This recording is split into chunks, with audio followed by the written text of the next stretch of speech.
Hi, I'm Lola Schroer, and I am the Student Music Network's Artist and Labels Partnership Officer, and I have the pleasure of being joined by Tendai. How are you doing? Hello, hello. So good to have you on, especially because it's my pleasure to say that our network of student radio stations across the country are really excited about your music, and we've given you a spot on the student radio class of 2023. Oh, wow. Thank you so much. That feels so amazing to hear. Well, your mum moved to the UK when she was 21 to study music, if that's Yeah. correct. I read that in an article, so I hope that is correct. So, 21. She's right here. She'll probably tell me what oh the yeah, actual but date is. get Mumsy on the Mum, call. when did you move here? They said they read it in an article. It said you was 21 when you moved here. Was it 21? Yeah. Yes, amazing. Hmm? In it, well, it's in an article, but you just tell me the right age.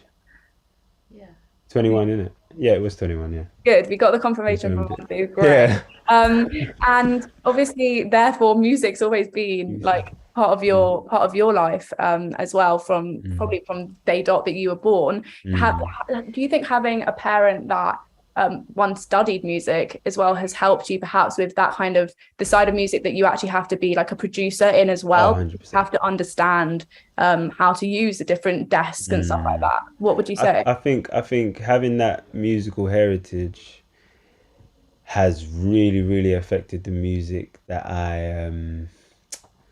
or even how I hear music, because like, okay, even away from my mother, everyone in my family from my mother's side and parts of my dad's, but like, have all had an inkling with music, whether it be singing or whether it be playing or whether it be, on that side of things. So like, there's the spirit that's there, but I think the side that um coming here to study it kind of added was like a slightly more analytical approach to it. It's not just like, okay, this sounds good or this feels good. It's like, how is this critically made? Like, how can we go from starting with nothing? And that's something my mum is so good at, and she does to this day. Like, she'll start with nothing and then like put chords into like a system and like make a piece of A music, right? true And understanding of a music. true understanding of music. And I think like that's something that you can't just walk out on the street and get, especially from a very young age. And having that ear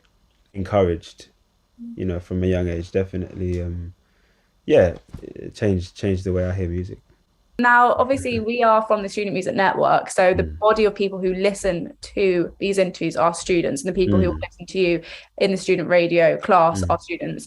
Now, a lot of people who are students also are interested in careers within music. What advice would you give to people who are students, whether college level or university level, with actually making what you want to happen within the music industry mm. happen? I think it takes me back to a conversation I had with a photographer, Eddie Ocher, and he said something quite similar to what I actually think. It was like we was at dinner and a waitress came over and she was talking to us all because she was trying to understand what we do, and then she was an actress herself and he's a photographer, and she kind of asked him, oh, I'm trying to get into it, I've just finished uni, I don't know what to do, kind of thing. And he was just like, well, and she asked him for advice, and his kind of standpoint was, well, when I was in uni I was already doing what I wanted to do, so that by the time I got out of it, it's like, okay, now let me do what I was already doing, but on a slightly more focused scale. And that doesn't even have to be like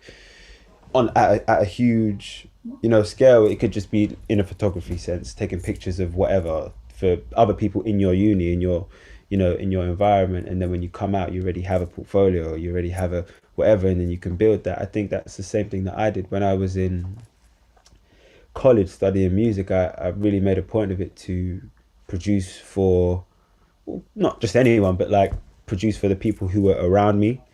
And as a result of doing that, I honed my gift a little bit more. Like, I was able to learn how to mix as a result of doing that. I was able to learn how to produce in slightly different genres as a Yeah, I result was of I was that. going to ask, was there any genre that you particularly produced in because you were surrounded by like other students, or Yeah, did it feel good because you were able to do a bunch of different genres?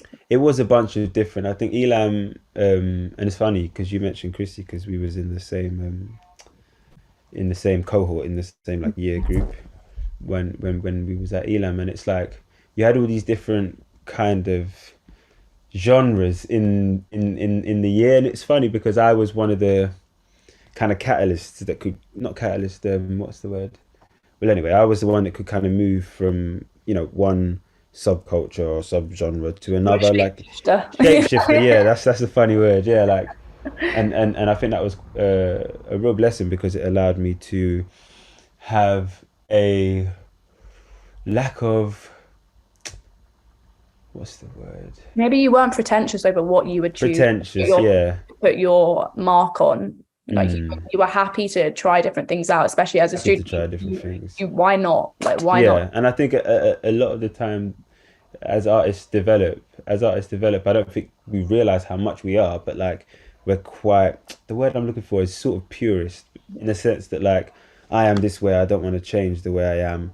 I'm growing. I want to learn this one thing, and I think that's cool. But it's also like I think you can limit your roof and your ceiling if you decide that I am this way right now and you don't even know that you're just starting. You know what I mean? So it's like I think, yeah, it helped.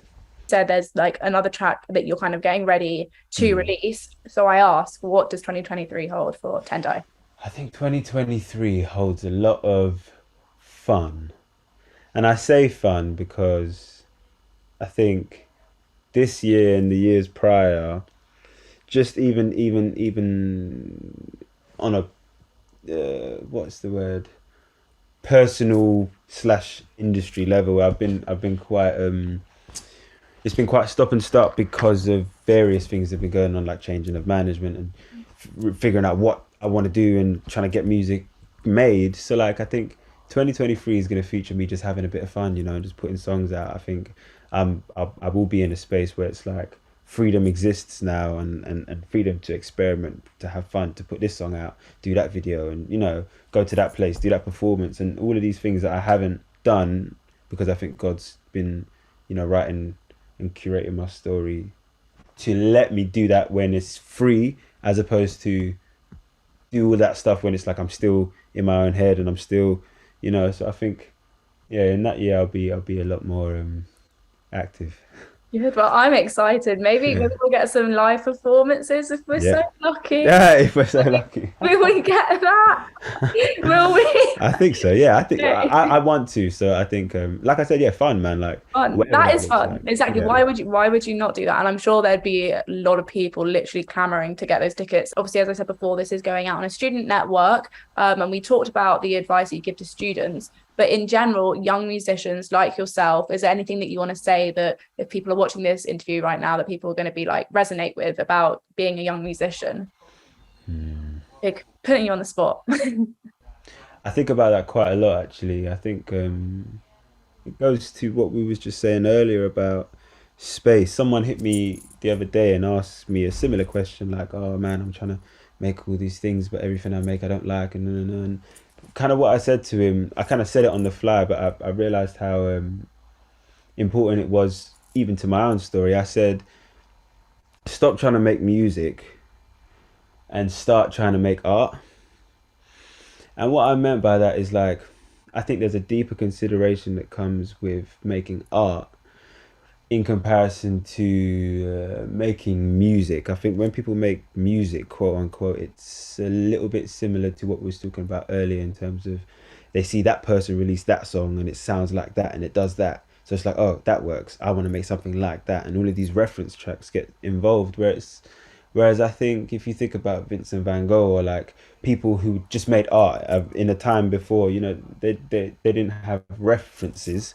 They just made what they felt and spent a lot of time figuring it out and allowing themselves space and time and consideration. So I think if I have anything to say to young creatives, I think stop trying to make and start just feel